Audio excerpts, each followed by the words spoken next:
നിങ്ങൾ എപ്പോഴും ചിന്തിക്കണം, നിങ്ങൾ മുടക്കിയ പൈസ നിങ്ങൾക്ക് തിരിച്ചു കിട്ടാൻ വേണ്ടി മാത്രമാണ് ഞാൻ ഇത്രയും നാൾ നിങ്ങളോട് സംസാരിച്ചുകൊണ്ടിരുന്നത്. എനിക്ക് കുറെ പരിഹാസം കേൾക്കും.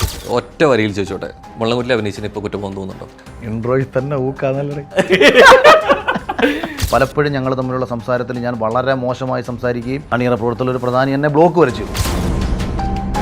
ഞാൻ ഒരു 1-2 അഭിപ്രായം പറഞ്ഞപ്പോൾ ഒരാൾ ഇതേപോലെ മാറിയിരുന്നിട്ട് പറഞ്ഞു, പിന്നെ ഇവിടെ അവതാര സംവിധാനം ചെയ്തിട്ടല്ലേ പുള്ളി വന്നേക്കുന്നത്. അവർ പറയുന്നതാണ് അതിൻ്റെ ശരി, ഞാൻ പറയുന്നതിനേക്കാളും. അവരത് പറഞ്ഞില്ല എന്നുണ്ടെങ്കിൽ വിത്ത് പ്രൂഫ് എനിക്ക് പറയാൻ പറ്റും. സിനിമയുമായി ബന്ധപ്പെട്ട റിവ്യൂസ് വളരെ മോശമായി വന്ന സമയത്ത് അവർ ഭയങ്കര ഹാപ്പിയാണ്. അവർ പറയുന്ന ആൾക്കാരുണ്ടെന്ന് ആ തിയേറ്ററിൽ.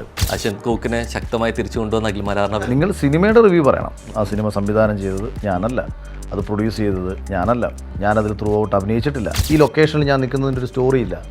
എൻ്റെ ഫോട്ടോ വെച്ചിട്ടുള്ളൊരു സ്റ്റോറി പോലും ഇടരുതെന്ന് അവരിൽ ഓരോരുത്തരോടും ഞാൻ പറയുകയും ചെയ്തു. പടത്തിൻ്റെ GCC റിലീസ് ചെയ്യാൻ ചെയ്തു കൊടുത്തു. 100 ഫ്ലെക്സുകൾ കേരളത്തിൽ ഞാൻ എൻ്റെ ചിലവ് വെച്ചതിൽ 50 എണ്ണം ഞാനും സെറീനയും കൂടെ പൈസ മുടക്കി വെച്ചു. ഈ പടത്തിൻ്റെ PRO വിളിച്ചോ, ഈ പടത്തിൻ്റെ കൺട്രോളർ വിളിച്ചോ, ഈ പടത്തിൻ്റെ പ്രൊഡ്യൂസേഴ്സ് വിളിച്ചോ, ആരാണ് ഈ പടത്തിന് ഇങ്ങനെ ഒരു പ്രൊമോഷൻ ചെയ്യണമെന്ന് പറഞ്ഞത്? ഞാനല്ലേ.